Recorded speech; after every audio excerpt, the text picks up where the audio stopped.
어떤 특정 개인이 너무 많은 부동산을 소유하여 이득을 얻는 걸 방지하는 동시에 세금 납부의 형평성을 위해 고가의 부동산을 가진 사람에게 부과하는 세금, 바로 종부세인데요. 이런 종부세에도 다른 세금 제도처럼 세금을 깎아주는 공제제도가 있습니다. 오늘 이야기할 주제인 고령자 공제도 그 중 하나인데요.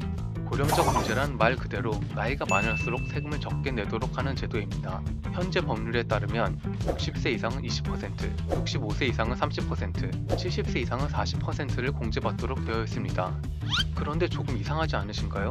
이건 그저 나이가 많다는 이유만으로 종부세를 깎아준다는 건데 과연 이게 개인이 너무 많은 부동산을 가지지 못하게 하는 종부세의 취지에 맞는 걸까요? 물론 고령자 공제도 나름의 근거는 가지고 있습니다. 일반적으로 고령자가 된다는 것은 근로소득이 감소한다는 것을 의미하기 때문에 종부세를 깎아줄 필요가 있다는 것이죠. 하지만 정말로 그럴까요? 나이가 들면 근로소득이 감소하는 건 맞지만 애초에 종부세 대상자들은 고가의 부동산을 가지고 있는 사람입니다. 아무리 못해도 공시지급 9억 원 이상의 주택 하나 이상은 소유하고 있어야만 종부세 대상자가 될 수 있으니까요. 이러한 자산을 소유하고 있는 사람들은 나이가 들어 근로소득이 줄어들어도 그 외의 사업소득이나 금융소득이 증가하는 경우가 많습니다. 하지만 지금의 고령자 공제는 그 사람의 재산이나 실제 소득에는 관계없이 무조건 나이만을 기준으로 세금을 깎아주고 있습니다. 모든 고령자를 세금 낼 능력이 없다고 간주하고 실제로 돈이 많든 적든 70세만 넘으면 무조건 40%의 세금을 깎아주는 거죠. 예를 하나 들어볼까요? A씨는 75세로 공시가격 50억짜리 집에 살고 있으며 중견기업의 대주주이자 회장입니다.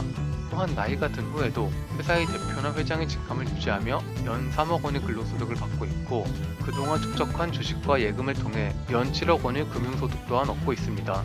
이 A씨가 원래 부담해야 할 종부세는 3,500여만 원이지만 고령자 공제가 적용되면 1,400만 원을 감면받은 2,100만 원 정도이죠.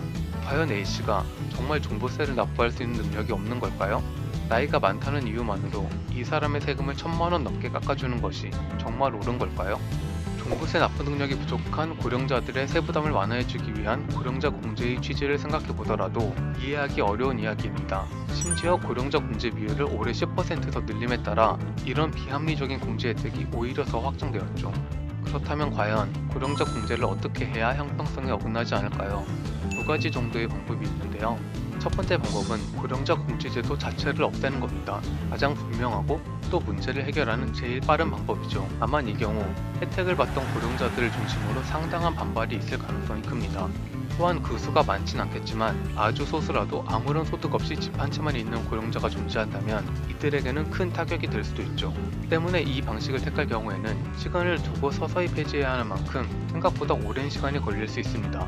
다른 방식으로는 고령자 공제에 종합소득을 반영하는 방안을 생각해 볼 수 있습니다. 국세청에서 매년 개인들의 종합소득 규모를 쉽게 파악할 수 있는 만큼 행정적인 부담도 크지 않고 고령자 공제의 원래 목적에도 잘 맞는 방법이죠. 다만 이 경우 종부세 자체를 계산하는 과정이나 또 다른 공제제도인 장기보유공제, 즉 한 집에 오래 산 사람들에게 세금을 깎아주는 경우에도 종합소득이 반영되어야 하지 않냐는 주장이 나올 수 있습니다. 이렇게 되면 종부세 모델 자체에 대한 논쟁으로 번질 가능성도 있죠. 다 어떠신가요? 종부세 고령자 공제 내용은 뭔지, 어떻게 개선되어야 하는지 조금은 감이 잡히셨나요? 혹시 더 궁금하신 점이 있으시면 댓글에 남겨주세요. 저희가 열심히 공부해서 다시 알려드리겠습니다. 그럼 저희는 다음 주에 또 다른 사회 이슈에 대한 해설로 돌아오겠습니다. 오늘 영상이 마음에 드셨으면 구독과 좋아요 부탁드립니다.